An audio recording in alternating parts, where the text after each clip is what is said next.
네, 안녕하세요. 제가 이번에 가지고 소개해드릴 논문은 유레카 vs Environment Curriculum Generation via Large Language Model이라는 제목의 논문입니다. 10월 2024년에 억셉이 된 논문이고요. 펜실베니아 대학교에서 출판이 되었습니다.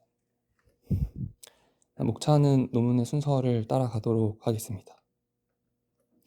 먼저 논문 소개하기 앞서서 저자분부터 먼저 잠깐 소개를 해드리면 윌 양이라고 하시는 분이고 펜실베니아 대학교 그레스프 레버러토리라고 하는 연구실에서 연구를 하고 계시는데 찾아보니까 아직 석사생도 아니신 것 같고 아직 4학년 학부생이신 걸로 확인이 좀 됐습니다. 그래서 이번에 작성하신 연구 같은 걸 보면은 유레카 시리즈가 3개 정도 있고 그리고 Articulate Anything 이라고 하는 연구가 있어서 오늘은 요 두 번째에 있는 유레카 버스에 대한 논문을 소개해 드리도록 하겠습니다.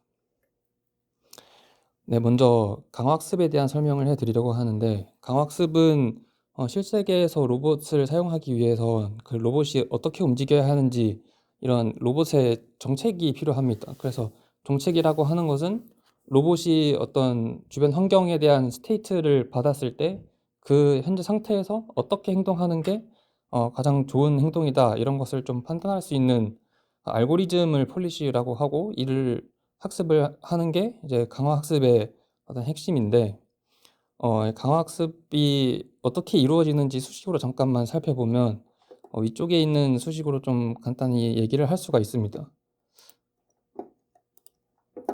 그래서 조금 살펴보면은 스테이트라고 하는 게 그 로봇 에이전트가 위치하고 있는 현재 상태이고 여기서 액션이라고 하는 거는 그 현재 상태에서 에이전트가 폴리시를 통해 어떻게 행동을 해야겠다라고 도출하게 된 그 결과값인 거고 그 액션 스테이트에서 액션을 수행했을 때 그 액션이 얼마나 좋은 액션인가를 판단하는 게 이제 리워드로서 정의가 됩니다.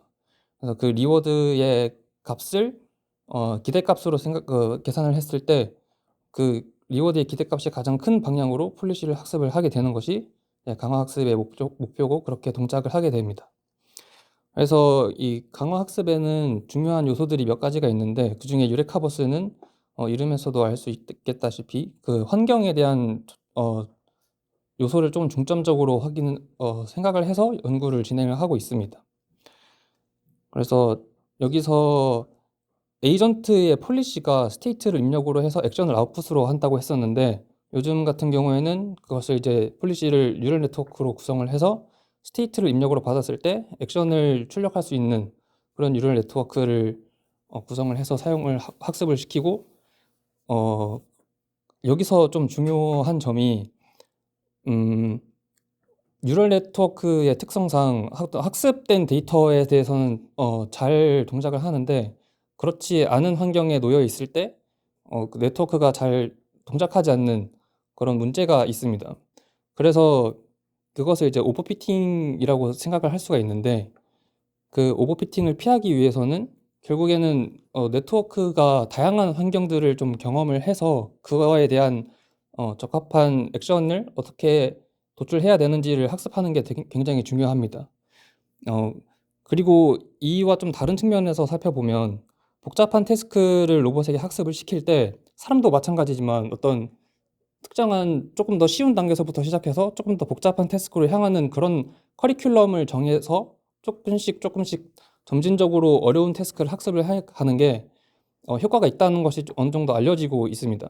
제가 저번에 말씀드렸던 유레카 같은 경우에도 펜을 로봇팔로 이렇게 돌리는 펜 스피닝 태스크가 있었는데 그렇게 복잡한 태스크도 뭐 펜을 어느 정도 돌리는 특정한 각도로 돌리는 태스크를 먼저 학습을 한 다음에 그 다음에 펜을 좀 돌려라 라고 하는 복잡한 태스크를 줬을 때도 잘 수행하는 것을 확인을 할 수가 있었고 이런 식의 좀 착안을 해서 어, 로봇의 폴리시를 학습을 할 때 복잡한 태스크인 경우에도 잘 학습할 수 있도록 다양한 점진적으로 어려워지는 그런 커리큘럼을 제안하는 방식을 이 저자들은 개발을 해서 이렇게 연구로 내게 되었습니다. 근데 여기서 좀 문제가 다양한 환경을 만들려고 하면 보통 모바일 로봇 같은 경우에는 움직여야 되는 그 장소가 필요하기 때문에 어느 정도 큰 공간이 필요한데 이런 3D 시뮬레이션 환경을 사람이 직접 다 만들기에는 그 쉽지가 않습니다. 굉장히 시간도 많이 들 뿐만 아니라 특정 그게 가능한 시뮬레이션 환경인지도 판단을 해야 되고 어떻게 해야 더 그 로봇의 폴리시를 잘 학습을 시킬 수 있는 시뮬레이션 환경인지도 생각을 해야 하기 때문에 이렇게 시뮬레이션 환경을 다양하게 구성하는 것은 되게 중요하지만 그것을 쉽게 만들기가 굉장히 어렵습니다. 그래서 이런 파이프라인을 자동화시켜서 로봇의 폴리시를 좀 더 잘 학습시켜 보겠다라고 하는 것이 이 유레카버스의 핵심 내용이 되겠습니다. 그래서 이 저자들이 착안한 방법은 시뮬레이션 환경이 코드로 표현이 가능합니다. 뭐 예를 들어서 아이작 짐이나 파이블렛 같은 경우도 시뮬레이션 프레임워크들인데 그것도 이제 파이썬 코드로 다 작성을 해서 어떤 시뮬레이션 환경이든 만들 수가 있습니다. 근데 최근 들어서 라지 랭귀지 모델이 코드 작성이나 이런 부분에서 굉장히 탁월한 성능을 보여주고 있는데 이 저자들은 그러면 그 LLM을 잘 활용을 해서 그 폴리시가 복잡한 태스크도 잘 수행할 수 있도록 환경 커리큘럼을 잘 생성을 해주는 그런 파이프라인을 만들 수 있지 않을까 그렇게 해서 출발하는 게 이 논문 시작점이 되겠습니다. 네, 그래서 유레카버스의 결론부터 말씀을 드리면 이게 사족 보행 로봇을 파쿠르를 할 수 있도록 이렇게 학습을 한 건데 여기서 아까 제가 말씀드렸던 파이프라인을 통해서 이렇게 학습이 된 거고 결과적으로는 리얼월드에서 이 로봇이 파쿠르 하는 것을 성공을 시켰다라는 게 먼저 결론이고요. 어떻게 이렇게 이것이 가능했는지 어떤 방식으로 이것을 수행했는지 좀 말씀드리도록 하겠습니다. 먼저 메소드에 들어가기 전에 라지 랭귀지 모델이 아까 코드를 생성하는데 굉장히 뛰어난 성능을 보여준다고 했었는데 이런 특징을 활용을 한 연구가 기존에도 몇 가지 있었습니다. 먼저 젠심에 대해서 설명을 잠깐 드리면 이것도 마찬가지로 시뮬레이션을 코드로 작성을 할 수가 있는 점에 착안을 해서 LLM을 활용을 함으로써 그 태스크를 다양한 태스크에 대한 시뮬레이션을 만들 수 있는 그런 파이프라인을 제안을 한 건데 여기서는 이제 매니플레이터에 어느 정도 한정되어 있는 그런 한계가 좀 있고 테이블탑에 좀 집중해서 연구가 진행이 되었습니다. 여기서도 태스크가 주어지면 그 태스크에 맞게 파이블렛 시뮬레이션을 이렇게 딱 LLM을 통해서 생성을 하게 되는 그런 연구가 있었고요. 두 번째로 로보젠 같은 경우에는 조금 더 다양한 로봇 플랫폼에 대한 시뮬레이션 환경을 구축할 수가 있는 그런 연구입니다. 여기 같은 경우에는 기본적으로 로봇이랑 그 메인이 되는 오브젝트를 사용자가 선택을 하게 되면 이에 걸맞는 태스크를 LLM이 알아서 생성을 해주고 그 생성된 태스크에 맞는 오브젝트를 추가적으로 좀 더 생성을 해서 이제 좀 더 그럴듯한 시뮬레이션을 만들어 주게 됩니다. 그리고 이제 아까 생성했던 태스크를 이제 서브 태스크로 이렇게 쪼갠 다음에 각 서브 태스크들을 적절한 학습 방식을 통해서 그 태스크들을 수행하게 되는 그런 방식으로 이루어져 있고 여기서는 이제 매니플레이터의 한계를 넘어서서 이제 모바일 로봇도 좀 태스크를 수행할 수 있도록 시뮬레이션을 생성하게 되는 그런 능력을 가지고는 있는데 일단 기본적으로 태스크 한 파이프라인이 돌아갔을 때 생성되는 시인이 고정되어 있다라는 점이 있고 이를 통해서 유레카버스가 집중하고자 하는 환경의 커리큘럼을 만드는 그런 특징은 존재하지는 않습니다.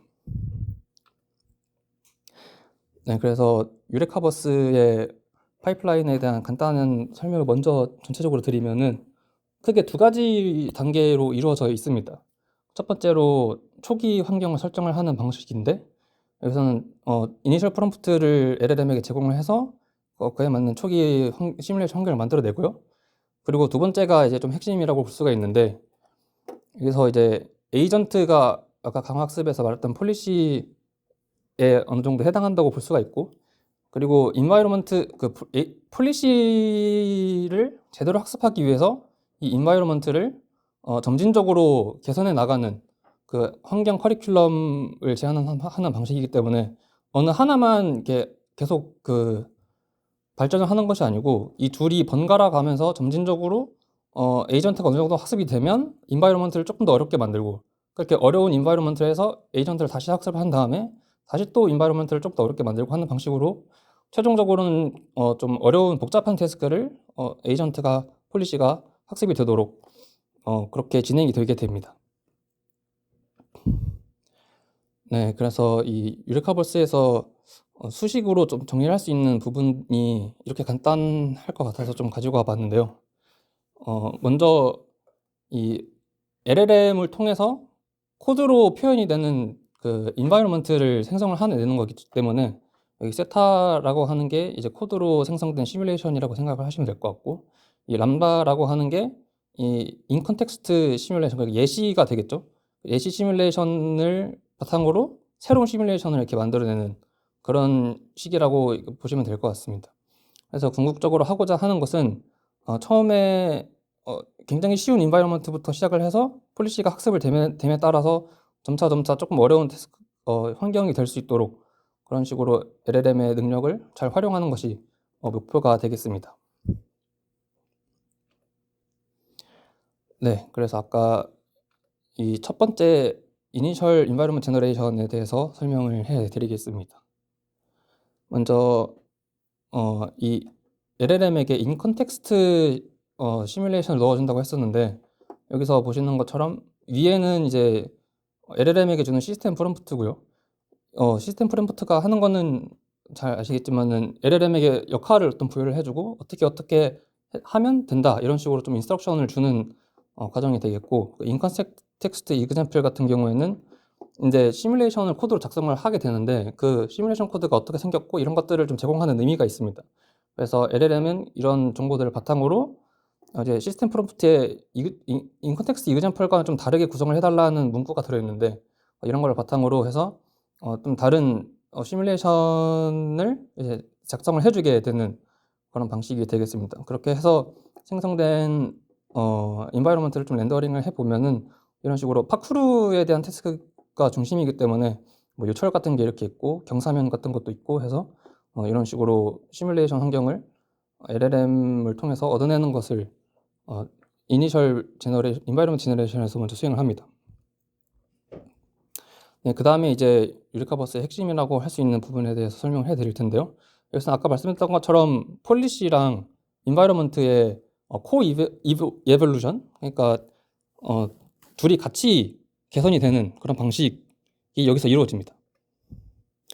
먼저 폴리시 에볼루션에 대해서 얘기를 해드릴 텐데 아까 인바이러먼트 제너레이션을 통해서 생성된 인바이러먼트들이 여러 개가 있을 겁니다. 그러면은 이 생성된 인바이러먼트를 통해서 폴리시들을 이렇게 동시에 여러 개를 학습을 시킬 수가 있습니다. 여기서 이제 각각의 폴리시들이 학습이 되게 될 테고 이 학습이 된 폴리시 중에서 가장 우수한 폴리시를 판단을 하는 과정이 들어갑니다. 이 가장 우수한 폴리시를 판단을 할 때는 그 학습을 했었던 그 모든 인바이러먼트를 다 합해서 그 모든 인바이러먼트에서 가장 우수한 성적을 낸 폴리시를 베스트 폴리시로 판단을 하게 됩니다. 이렇게 하는 이유는 폴리시가 어떤 주어진 인바이러먼트에서 좋은 성능을 갖는 것도 중요하지만 일반화될 수 있는 그런 제너럴한 폴리시가 되는 것도 되게 중요한 포인트이기 때문에 다른 폴리시가 학습했던 인바이러먼트까지 다 포함해서 테스트를 하는 것으로 이제 베스트 폴리시를 판단을 하게 됩니다. 그래서 두 번째 베스트 폴리시가 판단이 됐으면 이제 아까 있었던 8개의 폴리시가 있었는데 그 폴리시들을 베스트 폴리시로 다 초기화를 다시 합니다. 그리고 나서 다시 학습을 하게 될 텐데 어떤 인바이러먼트를 학습하냐면 그 베스트 폴리시가 학습됐었던 그 인바이러먼트 세트가 있을 텐데 그 인바이러먼트 세트를 바탕으로 이제 LLM에게 새로운 인바이러먼트를 추출을 받습니다. 그래서 이렇게 그림으로 설명을 드리면 아까 여기서는 두 번째 폴리시가 베스트 폴리시였는데 두 번째 폴리시가 학습된 인바이러먼트들이 이렇게 쭉 있을 거고, 이 인바이러먼트들을 LLM에게 인 컨텍스트로 넣어줘서 이 인바이러먼트를 바탕으로 다른 새로운 인바이러먼트들을 좀 생성을 해줘, 이런 식으로 해서 다른 나머지 인바이러먼트들을 이렇게 생성을 하게 됩니다. 그래서 생성을 할 때 단순히 인바이러먼트 스크립트만 딱 넣어주는 게 아니고 이 베스트 폴리시가 학습됐었던 결과 같은 것도 좀 넣어주게 되는데요. 여기서는 뭐 인바이러먼트에 어떤 목적지들을 이렇게 순차적으로 설정을 해놓고 로봇이 목적지를 순차적으로 건너가도록 이렇게 학습이 수행이 되는데, 각 목적지마다 어느 부분에서 성공을 했는지, 어느 부분에서 실패를 했는지, 뭐 이런 그리고 리워드는 어떻게 되는지, 이런 정보도 들어가게 되고, 그리고 환경에 대한 정보가 들어갑니다. 이 환경이라고 하는 것은 아까 처음에 그림에서 보여드렸던 것처럼 요철 같은 게 환경에 존재하고, 기울, 경사로 이런 것도 존재를 하게 되는데, 이런 높낮이들은 어떻게 되고, 요철의 크기는 어떻게 되고, 이런 내용들도 다 같이 들어가게 돼서 LLM이 종합적으로 이런 내용들을 판단을 한 다음에 이제 저희가 기대하는 것은 LLM이 이런 부분에서 이 폴리시가 잘 학습을 했구나, 그러면은 이 부분에선 잘 못했으니까 이 부분에 대한 좀 더 적절한 요소들을 다음 인바이러먼트에 추가를 해서 만들자, 이런 식의 내용을 좀 기대를 하고 이런 식으로 파이프라인이 구성되는 것 같습니다. 그렇게 해서 이제 두 번째 이터레이션 같은 경우에는 앞에서 학습을 한 내용이 또다시 반복이 되게 되는 겁니다. 그래서 이렇게 해서 이터레이션을 한 5번 정도 반복을 한 다음에 여기서는 실험 결과를 봤다고 이야기를 하고, 생각보다 단순한 그런 파이프라인인 것 같습니다. 네, 그래서 실험에 대해서 이제 설명을 해 드릴 텐데요. 실험은 폴리시는 PPO를 통해서 학습을 했다고 하고 있고, 시뮬레이션은 아이작짐 환경을 차용을 했다고 합니다. 베이스라인 같은 경우에는 이렇게 환경을 생성하는 것을 목적으로 하는 연구다 보니까 어떤 환경을 통해서 이 폴리시를 학습을 했는지가 좀 비교 대상이 됐던 것 같습니다. 그래서 유레카버스는 여기서 제안하는 파이프라인으로 생성한 이제 환경에서 학습이 된 폴리시의 성능이게 되겠고, 휴먼 디자인 같은 경우에는 사람이 생성한 그런 시뮬레이션 환경에서 이 폴리시를 학습했을 때 나오는 결과를 성능으로 이제 내게 될 거고, 랜덤 같은 경우에는 이렇게 보시는 것처럼 이렇게 다양한 구조물들, 장애물들이 있는데 이런 것들의 크기나 위치가 랜덤으로 배치가 되게 되는 겁니다. 그렇게 해서 학습을 했을 때 성능이 얼마나 나오는지를 보게 될 거고, 오라클 같은 경우에는 이제 테스트 환경을 줘서 그 테스트 환경 내에서 학습된 폴리시라고 생각하시면 될 거고, 그렇기 때문에 이제 오라클이 어퍼바운드가 되게 되겠습니다. 그래서 에블레이션 스터디도 진행을 했는데요. 여기서는 LLM의 아웃풋이 곧 인바이로먼트인데 어떤 인바이로먼트를 활용을 했을 때 어떤 성능이 나온다는 그런 내용이고, 노 피드백 같은 경우에는 아까 제가 폴리시 코 에볼루션 단계에서 설명을 해드렸을 때 폴리시가 어느 부분에서 성공을 했고 어느 부분에서 실패를 했고 이런 식의 피드백을 좀 준다고 했었는데, 이런 것 없이 그냥 조금씩 더 어렵게만 환경을 조정했을 때의 성능이고, 이니셜 인바이러먼트 같은 경우에는 초기에 인바이러먼트 하나 딱 생길 텐데 그 환경에서만 학습을 했을 때의 결과고, 파이널 인바이러먼트 같은 경우에는 학습이 파이프라인이 진행이 되게 되면서 이터레이션을 계속 돌게 될 텐데, 마지막 이터레이션에서 생성되는 LLM의 아웃풋, 그러니까 가장 진화가 완료된 인바이러먼트가 되겠죠. 가장 어려운 인바이러먼트만으로 폴리시를 새로 학습했을 때의 결과고, 다이버시티 원리 같은 경우에는 다양성만 최대한 한 환경이 되게 됩니다. LLM 이그젬플 같은 경우에는 최초 이니셜 프롬프트에 들어가는 그런 인컨텍스트 예시 환경에서 폴리시를 학습했을 때의 결과가 되게 됩니다. 네, 그래서 그 실험 환경에 대해서 조금만 더 설명을 해드리면은, 여기 오른쪽에 이게 그 로봇이 있고요. 그 로봇이 8개의 골 포인트를 지나가게 되는 건 순차적으로 지나가게 되는 건데, 뭐 이런 식으로 골 8개를 지나가 가지고 마지막 지점까지 갈 수 있도록 학습이 됩니다. 그래서 벤치마크를 유레카버스에서 정했다고 하는데 20가지로 되어 있고요. 여기서는 아까 보시는 것처럼 어느 정도 뭐 요철도 있고 경사로도 있고 이렇게 좀 둥근 볼록 튀어나온 지형이 좀 또 있고, 그리고 마지막 같은 경우에는 좀 중심을 잡아서 가야 되는 그런 웬나무 다리 같은 그런 지형도 있습니다. 네, 그래서 실험 결과를 보면은 왼쪽이 이제 베이스라인과 비교한 실험인데 빨간색이 이제 유레카 버스의 성능이고요. 그리고 이터레이션이 계속 진행이 되면서 제일 마지막 순간에서 비교를 해봤을 때 랜덤으로 환경을 배치한 결과는 예상할 수 있었던 것처럼 좋지 않은 결과, 제일 안 좋은 결과를 보이는 걸 확인할 수가 있고, 사람이 디자인한 환경에서 학습한 경우에도 유레카 버스가 그 성능을 좀 뛰어넘는다는 것을 좀 확인할 수가 있습니다.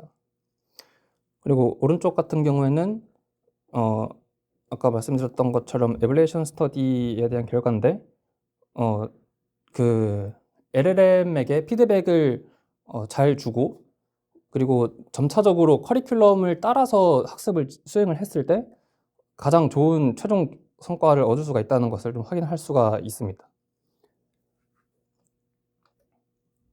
네, 그리고 이거는 그 시뮬레이션 패커로 벤치마크에서 20개의 태스크에 대한 결과인데, 먼저 표들이 다 같은 형식이라서 위쪽 것만 보면은 파란색이 사람이 디자인한 환경에서 학습한 폴리시의 결과인데, 처음 이터레이션이 가장 낮은 상황에서는 이제 유레카 버스가 좀 낮은 성능을 내는 걸 볼 수가 있는데, 이터레이션을 거듭해 가면서 이제 커리큘럼을 통해서 폴리시가 학습이 계속 되다 보니까 결과적으로는 사람이 디자인한 환경에서 학습하는 것보다 좀 더 좋은 폴리시를 얻을 수 있다는 것을 좀 확인할 수가 있습니다.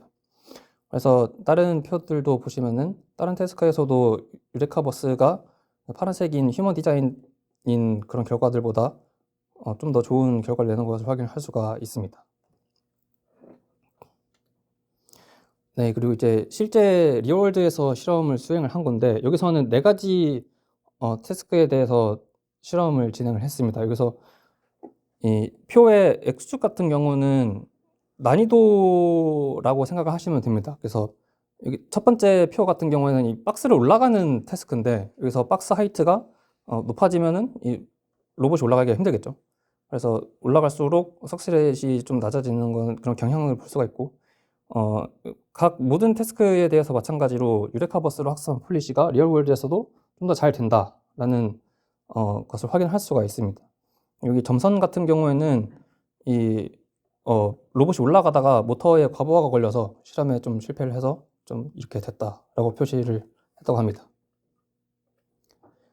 네, 그리고 여러 태스크가 결합된 환경에서의 실험입니다. 그래서 왼쪽부터 보면은 박스를 올라가고, 그리고 박스 사이에 어떤 공간을 뛰어 넘어가고,